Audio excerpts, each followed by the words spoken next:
عندي نوعين من انواع المواسير في بند السباكة: مواسير الصرف، مواسير التغذية. هنتكلم عن مواسير التغذية. طبعا زمان كانوا بيستخدموا مواسير من الحديد، فطبعا ده يعني حصل له صدأ.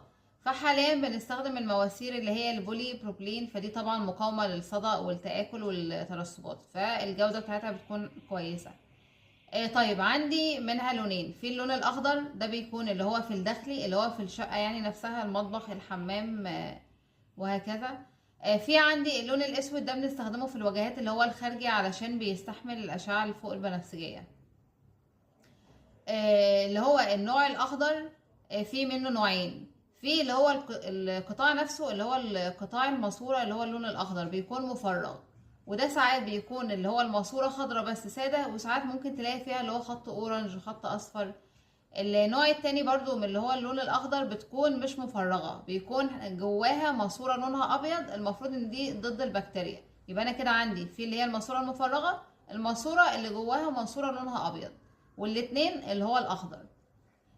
اشهر الشركات اللي هو اللي بتعملي المواسير دي اللي هو اكوا سيرم، وشركة الشريف، وبلينجر. دول احسن شركات، وطبعا في شركات تانية كتير. طول الماسورة ده بيكون 4 متر، وطبعا الطول هيفيدني جدا في وقت الحصر علشان اعرف يعني انا هشتري قد ايه والكمية بتاعتي وكده. طيب الاقطار بتاعتها، قطر الماسورة طبعا بيتقاس بالبوصة، بتبدأ من نص بوصة لحد 3 بوصة، ده لو انا شغالة في اللي هو السكني في الشقق وكده.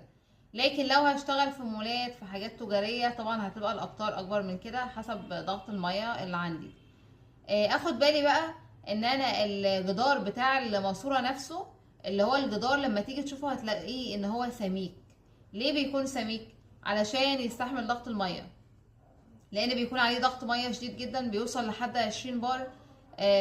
زائد كمان ان انا عندي اللي هو القطر الماسوره كله بيكون مليان ميه، فاللي هو الضغط شديد، وعلى يعني ممتلئ المسطح كله مليان ميه، فطبعا ده بيكون ضغط.